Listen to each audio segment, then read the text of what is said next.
Welcome everybody. This is the Steel Guitar Arts Council. I'm Russ Pahl. We got a very special guest today. A good friend of mine. I've known him a long time, probably half his darn life. Justin Schipper. Please welcome Justin Schipper. Justin's kind of one of the new top dogs on the recording scene in Nashville last few years. He's made a nice steady climb and he's doing really good. I was a little nervous there because I think I helped talk you into getting off the road, saying that you would have plenty of work in town, and I guess I was right. So it did work out that way. The bigger pieces of advice, honestly, there's like three kind of conversations when it came down to steel.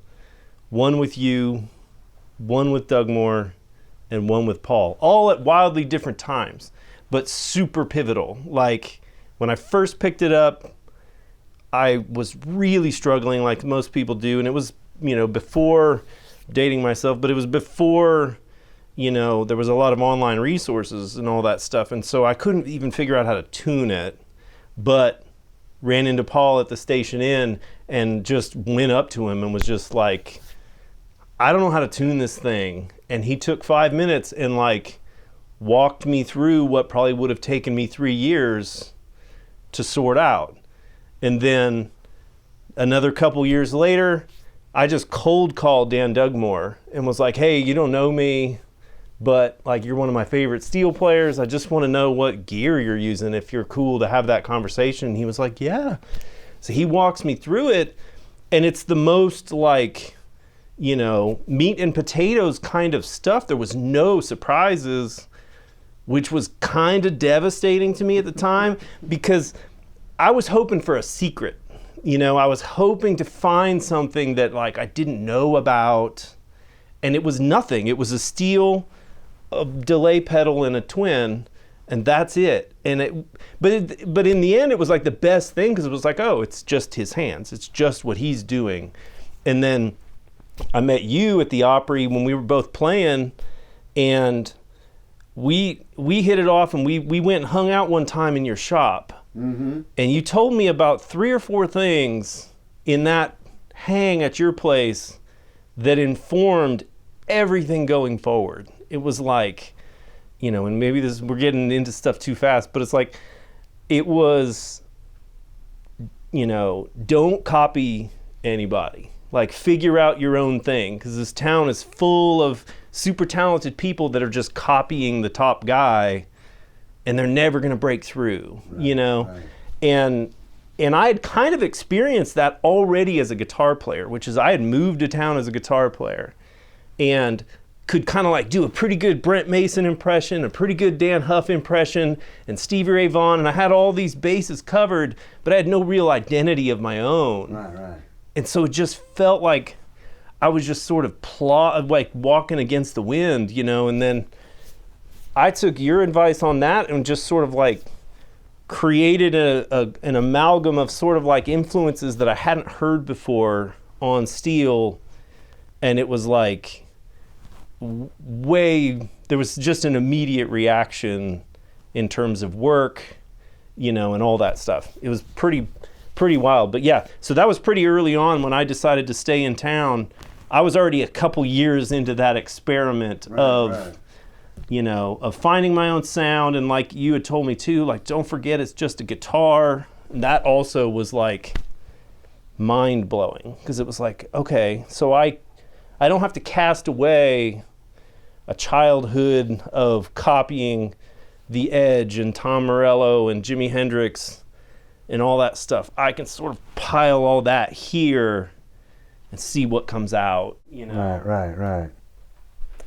Well, and that's made a difference. And I mean, and there's some guys that don't quite get that for some reason. But apparently you got that. So well, I think it's scary, and it feels risky to do something new. But in actuality, it's less risky to have your own artistic identity than it is to follow. And so like Neil Young says, following somebody else's musical sound is like following somebody in a parking lot looking for a spot.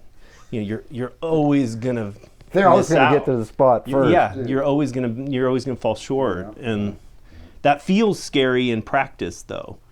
Well, I remember going through times where I was getting pretty adventurous. When I'd realized, okay, I got to dig in, I got to do my own thing here because I can't beat those other guys at their game, but at least I can just create my own game. Yes. But you get your hands slapped every once in a while. For sure. And I remember doing things that now are everyday occurrences. Back then, that sounds kind of weird. Yes. And this town is still pretty conservative musically. For sure. And that was another thing that I remember you kind of saying, like when I first started getting sessions, and you'd say stuff like, it's not quite a goal to get your hand slapped, but you want to view it as a good thing. Like, yeah, if you're not getting your hand slapped once in a while, you're probably pretty mediocre. Yeah, you're not pushing the envelope at all. And so I took that to heart as well, and was like, tried to not play outside the track if I was doing something too wild, and would just let them hear it in the song. And it doesn't always work, but when it does, it's super helpful in creating your own identity if you can, combine some of these non-traditional, influences. Right. Well, Tim Lauer, the keyboard player, once told me, he said, if you got some cool sound you're going to use or something, never let them hear it out of context. Never let them hear it outside of the track. Right. Just wait till it comes in, because they'll put the kibosh on it half the time if they don't get it in context. Right. So. Yeah. Well, let's hear a little bit about yourself. Where are you from? I'm from the Central Valley in California, so grew up outside of Modesto. Okay. Moved here right after high school, and just kind of did music kind of from the jump. Went to Belmont, got out, thought I was going to be a guitar player for a minute, and but then got a steel kind of later for steel playing age, I guess. It was like 22, I think, and just thought I was going to use it in my band as just sort of like play steel on a song kind of thing. And it just sort of hovered in that kind of thing for me until I got the gig with Josh Turner and had to really learn how to play it at that point. Right. To cover all Steve Henson's parts, and so that was a real good kind of trial by fire that forced me to kind of get my act together. How old were you when you started playing guitar? Oh, probably 9 maybe. Okay. That seems to be kind of a magic number. A lot of people have started at 9. I think Al Perkins this morning said he started when he was 9. I started when I was 9. Yeah. So you started playing guitar. What is your main influence on guitar? I mean, what made you pick up a guitar? My dad's record collection is probably the biggest thing, which was the Beatles, Stones, Led Zeppelin, Crosby, Stills and Nash. The early '70s kind of. You grew up on old people's music. At the time, because it was the '80s, and it didn't really resonate with me. Yeah. It was like hair bands and a lot of that stuff. It was just lost on me. It wasn't. So I kind of lived in vinyl until grunge happened. Okay. Then I was like, oh, that's mine. Okay. Okay. All right. Yeah. All right. Were you aware of steel guitar before you started playing it, or how did that happen? Well, so I was in a band with my roommate Dave Coleman at Belmont, and we were kind of it was kind of like a Americana band, and we thought, well, I kind of came up with the idea, well, maybe we could play some kind of like Neil Young steel in the band would be cool, on a song or two. And I had heard Dan Dugmore's playing on Kim Ritchie's Bittersweet.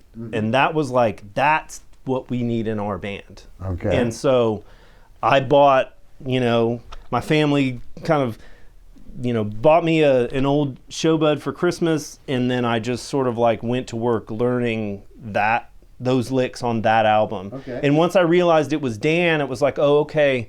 I just went back and was learning Linda Ronstadt, learning James Taylor. So that was the origins for me was Dan. Okay. Well, that's a good template. Yeah. That and also like the rock stuff. So like hearing Jerry Garcia in Crosby, Stills and Nash, and hearing Pete Drake on Dylan and that kind of stuff. Did you ever get into old traditional country much, or was it always pretty much more the rock and roll oriented? It was. I mean, I got into country in high school. My wife, we were dating in high school, and she was her and her family listened to a lot of country, so that's what exposed me to it. And so then I started listening to a lot of Paul Franklin and the obvious the guys that were on all the hits. And so that then I went back a little bit. So like by the time I got the gig with Josh, that's when I sort of had to figure out a legitimate country vocabulary, and so I went back and did a little bit of that, but not a ton, really. So it was Josh's gig. Was that your first real steel gig? Oh yeah. Oh, okay. I didn't really know how to set up the steel correctly when I got the gig. Because that's actually a pretty heavy steel gig. Yeah. Jeff Surratt had done it before. Yeah. It was actually, there's a bunch of people that had come up through his band. Derek Wells was in his band. That's who roped me into it. So I had played a show where I met Derek, and for you guys probably know who he is, but it's like he's a session guitar player, but he was Josh's band leader at the time. And he knew he wanted to try and find, he was a young guy at the time. He wanted to find a younger steel player. We had kind of become friends at that point, and he was like, dude, you should come. I think we're going to need a steel player. And I was like, dude, I'm not that kind of steel player. He's like, oh, you'll figure it out. It'll be fine, And, I mean, I didn't, like the rods, I was putting them on backwards, like going this way. So like if you hit the bottom of it, they would come falling down. That happened 2 shows in a row before I realized that. Like I was that green at the time. Well, that must have been a pretty steep learning curve. Yeah. And I didn't play dobro at all. Okay. I borrowed one and learned Long Black Train. If they would have asked me to jam, I would have been in trouble.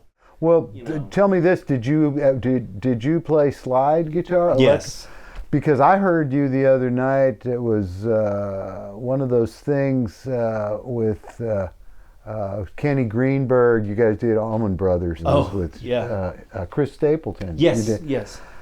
And man, I hadn't heard you play slide. I hadn't seen you play slide guitar. That was badass. Oh, thank you. So that goes pretty deep with you. Yeah. So that was before steel. So I think that's what emboldened me to play steel in the first place. Was like, oh, slide comes pretty easy to me. And you play like this, okay? Like a guitar player, All right, okay. Because Steve Hinson, he's a great slide player, but he plays down on the lap. Right. Yeah.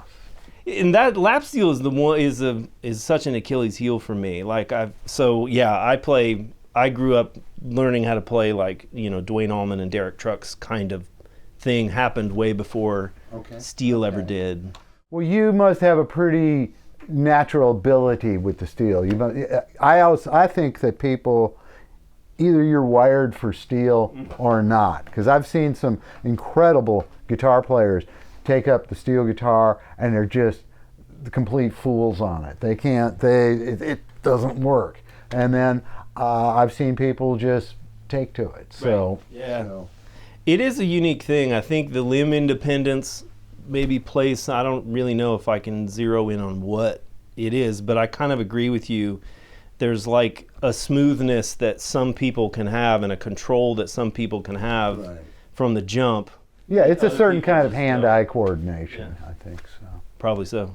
So you went, how long did you play with Josh? 5 years. Oh, wow, okay. And then was that when you went to Shania? Yeah, and then I left Josh to go do Shania's residency, the first residency in Vegas. Okay. And we did 60 shows a year there for like 2.5 years.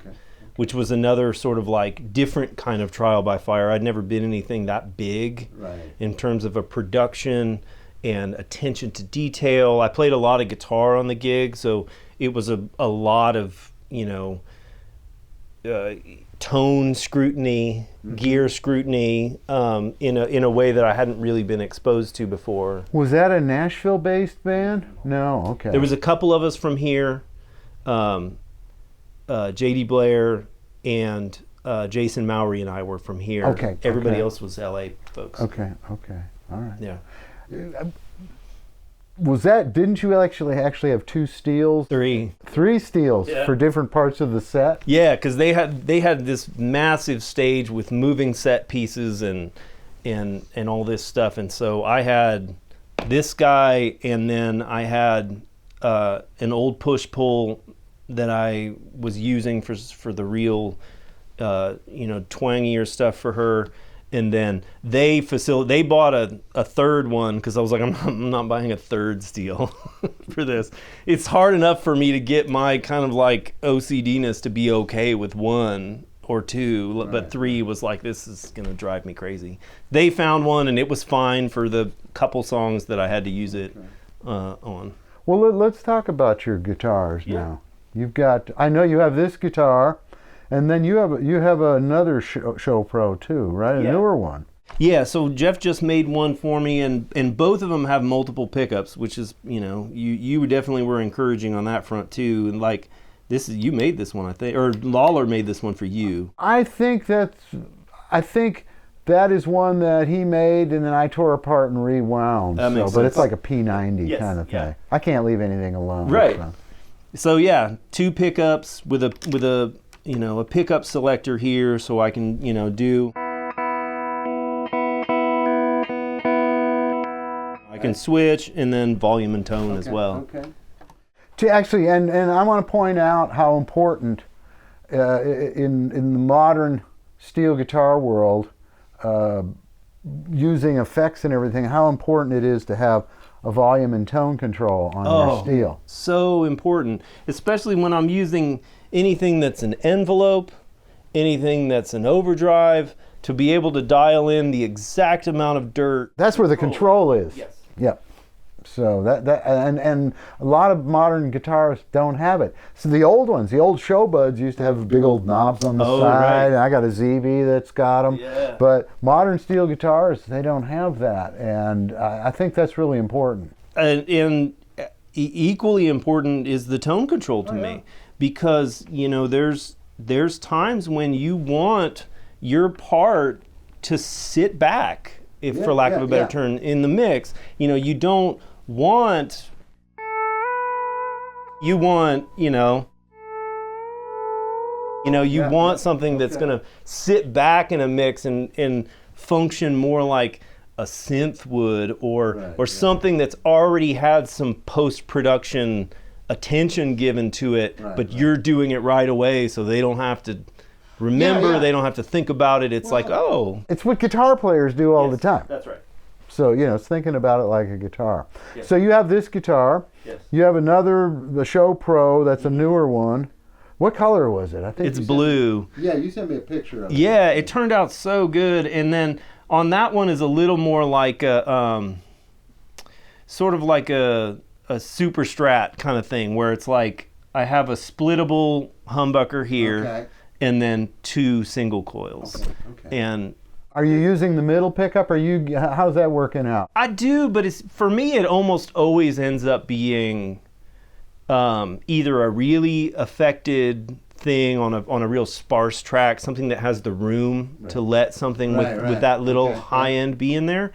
But I use the in between, like if I split the single coil and go in like a strat, in the second position, I'll use that to sort of evoke the kind of like Fender 400 thing without having to have a whole nother steel. It just gets that nasally thing that cuts through, and it's a very narrow bandwidth. Yeah. Okay. And any other guitars? You said you had a push-pull? I have a push-pull, but it just kind of sits there. Okay. Like I get so comfortable with this body size and the warmth of wood necks, right. and I just feel like that's sort of my voice, for lack of a better term. Are you running a couple rigs? Do you have a, okay, you got like one in cartage? Yeah, so a lot of times this guy will go in cartage occasionally and the other one will stay home. But the main thing that I have in cartage is just amps and pedal board stuff. Yeah. So I can just show up with whatever steel I feel like playing. Okay, yeah, that's kind of what I do. Well, let's talk about, the big news, is it Beyonce? You played on her record? I did, yeah. Let's hear the story and all of that, because that's a big deal. Yeah, it's funny because I think, when you play on something like that, you think, well, this is kind of a big artist. But then I felt stupid when it came out because it was like, oh, this is a really big project. Like, and they kind of have us under, we can't say a lot about it, but it's like, I mean, I did it, 2 years ago and just kind of didn't know what was going to happen until, an engineer buddy of ours sends me a text with the credits when it came out. I was like, oh, hell, it's out. We're doing it. But yeah, like those kinds of things, it's like right now it does feel like, a lot of pop folks are drifting into this kind of thing, which I think is only a good thing. I've done some tracking with Post Malone and it's pretty country, done some stuff with folks like Leon Bridges and whatnot. And it's like, it's cool that they feel like our instrument is cool right now. Well, I always, in the last 20, 30 years, I think pop and rock people have more respect for the instrument than country people. Well, I think they're definitely like more excited about it sounding like itself. Yes, yeah, you don't have to hide it. I've spent my whole career hiding the pedal steel in plain sight. It's worked out really well for me. But there's and I've noticed in the last few years that I'm playing more pure steel guitar. So that's nice. Well, so this takes us back to your conversation in your shop as well. Back then, another piece of advice that you gave me that was super important was, be adventurous. The atmospheric ambient stuff is great. Like, go find that. But don't forget how to really play, because that's going to come back too. Yeah. And it has. Yes. And it's like, I'm so glad that also I took that to heart and was like, okay, I'm going to make spaceship noises and whale sounds. And that worked for years, Yeah. But when, Beyonce calls, they want it to sound like a steel. Guitar, yeah. When Post Malone calls, I'm doubling stuff with Larry Franklin. You know what I mean? Like, we are sounding country, and then, so I think, that's one of those things that as a studio player, which was always my goal, was like, you figure out that it's like, okay, figure out crazy stuff and unique stuff, but you also need to be able to go straight down the middle when it calls for it and like just have a pure good tone and a great part, Well, you just said you wanted to be a studio musician, and a lot of people don't even consider that or don't know what it is. Why? How did that happen? Who is your influence? Who inspired that? Yeah, so I would get every guitar magazine I could get my hands on when I was a teenager. Excuse me. And I just had stacks of them, and I'd read all of them. And there was an interview with Brent Mason, and he talked about what it meant to be a studio musician. And also hanging out with my wife, who I was dating at the time. Like, her family listened to a lot of country, and so I'd start looking through the credits and see the same names showing up. And that light bulb sort of went off and was like, well, there's a job where you can just make records all the time. Like, oh, I want to do that. And you're just naive, and you just were like, okay, I'm going to move to Nashville, and we're going to try and do that. Well, you weren't that naive. Well, I've got, this is a question that I kind of ask most people that I talk to, and your would be a classic example, is it's Thursday night, 10 o'clock, and you get a text or a phone call going, we're here in the studio, we've got this album finished, it's ready to go to mastering. Mm-hmm. We want to put some steel on a few songs. For sure. So you go, and there's 10 or 12 songs. They've usually got a short list. There's usually, well, here's 3 or 4, or let's see. What do you think it is what is it that about those particular songs that they think needs steel? What is it about steel that they, what drives them to make that phone call? I feel like a lot of the situations that I get in like that, and that does truly happen just like that. Yes. That's been my professional relationship with the Kacey Musgraves and Ian Fitchhook. Like, that's how that truly goes every time. Is like, what are you doing right now? And I love them, and I'm super proud of those records that we've done, but it is like that. And a lot of times I feel like it's a couple things. It's one, the songs that they pick are of the emotional nature that works with steel. So they want more heartbreak out of it. Okay. That's what I think makes them think of steel. Okay. And then also there's room for some sonic, what we would call like glue. There's room for some ambience. There's room for that still. And I feel like those are the two consistent things that I see when I get those last minute, hey, we need to finish this, is like, oh, they just need some ambience, some sparkle, some, emotional quotient that's not present yet. Okay. All right. No, that's a good answer. I would have given that answer. Yeah. Let's talk about what you got down on the floor over there. A pedal board, it always amazed me, and it's changed a lot. Yes. But it always amazed me that steel players didn't always have pedal boards and stuff. It's a pretty new phenomenon. Right. And you're carrying that torch. But in my generation of players, it's surprising how few, they're starting to. Yes. But just tell us is this something you take? Is this your main rig? This is my carry around rig, but my cartage rig is very similar. Okay. I have a couple more overdrive and tremolo options, but by and large, always have the HX, because that's what I use for these, I use this expression control with the delay there to create those with that. Right. And I'll use that mainly for my volume pedal, delays, and verbs. And then I always have a POG, and I always have at least 2 different kinds of overdrive. A heavier one, like the Dude, which is...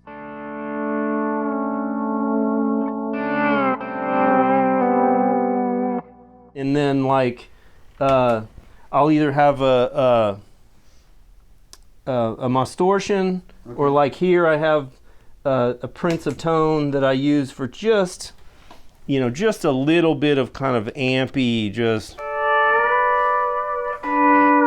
a little bit. Yeah. And then probably outside of the volume pedal, the most important one is the EQ. I'm always tweaking it. What kind of EQ? It's the Analog Man tweaked version of the Boss EQ. Okay, so I can't see it from here. I'm going to step over here. Yeah.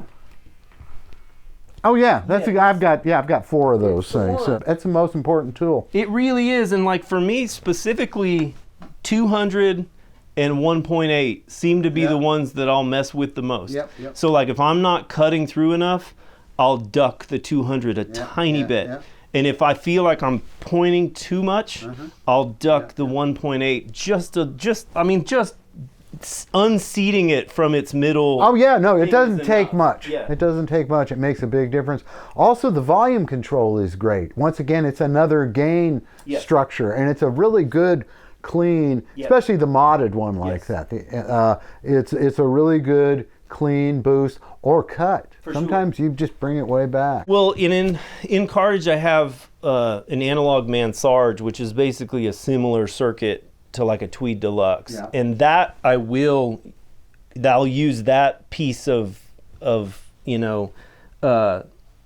gain staging to knock Right. it down a tiny bit so that it doesn't overdrive too quickly, Right. just to sweeten it up. So gain staging, when you're using any kind of overdrive or amp that wants to saturate like that, is so important, especially when you're recording, because it's like every little thing it's just the smallest difference between that's perfect and it sounds like interesting and fresh, or this is a mess, like it's breaking up too much and it's too strident, and it's like that's such a dance. And so the gain staging all through here, and like somebody who really opened my eyes to that, who's a master of it, is Tom Bukovac. Of course. He's a master at gain staging, because he has a lot of things. I don't want to talk out of school, but he just is so good about perfectly setting all that stuff. And it was like, I'd watch people like him or like Rob McNally and be like, how can I apply that principle to this? Because those are It is a guitar, that's right. We talked earlier, before we were shooting here, you're using, you're not using a traditional volume pedal, you're using an expression controller, and you're activating it with the line 6. Correct, yeah. You have a loop, right? Exactly, yeah. You have 6 different patches that are visible on there, and one of the first ones that I hit is the volume pedal one. And so I just use the curve that works the best, which is there's linear, and then okay, so you can tweak that a Yeah. bit. Yeah, okay. And that's you. You don't even have a regular volume pedal. No, there's no pot. I got so tired of pots going bad in the middle of a session and having to have spares to swap out. It's like it became a point of stress, that it was like, it's not worth it. Yeah. Well, no, I think I messed with that years ago, and it wasn't a failure or anything, but I think I'm a little more. I change things more than you do. So. Okay. Did we cover the effects pretty much? Yeah, and then like I said, the POG, is a pretty effective thing for non-traditional moments, to add in a low octave.